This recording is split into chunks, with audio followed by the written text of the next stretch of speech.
السلام علیکم۔ بلوچستان میں لسبیلا کے قریب سونمیانی کے سمندر میں جزیرہ ابھر آیا۔ کیا آپ حالات حاضرہ سے آگاہی حاصل کرنا چاہتے ہیں؟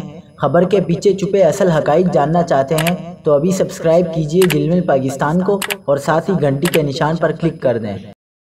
آپ کو بتاتے چلیں کہ کنڈ ملیر بلوچستان کے ساحل کے قریب جزیرہ ابھر آیا جو بڑے رقبے پر محیط ہے۔ اسکرین پر آپ اس جزیرے کے مناظر دیکھ سکتے ہیں۔ WWF پاکستان کے مطابق کنڈ ملیر کا ساحلی مقام کراچی سے 41 کلومیٹر کے فاصلے پر واقع ہے۔ کنڈ ملیر بلوچستان کے ساحل کے قریب جزیرہ ابھر آیا۔ سمندر کی تہ سے اچانک ابھرنے والا جزیرہ بڑے رقبے پر محیط ہے۔ تکنیکی مشیر WWF پاکستان معظم خان کے مطابق سمندر میں یہ جزیرے گہرے پانیوں میں جغرافیائی رد و بدل کی وجہ سے وجود میں آتے ہیں۔ اکثر و بیشتر یہ جزیرے ابھرنے کے کچھ عرصے بعد دوبارہ غائب ہو جاتے ہیں۔ تکنیکی مشیر WWF پاکستان نے بتایا کہ 29 نومبر 1945 کو کنڈ ملیر کے قریب سونامی یعنی سمندری زلزلہ بھی ریکارڈ ہو چکا ہے۔ 2010 میں گہرے پانیوں سے نمودار ہونے والا پہاڑ نما جزیرہ 2 ماہ بعد دوبارہ پانی میں غائب ہو گیا تھا، جبکہ کنڈ ملیر کے پانیوں میں ایک اور جزیرے کا مشاہدہ 2000 میں بھی کیا جا چکا ہے۔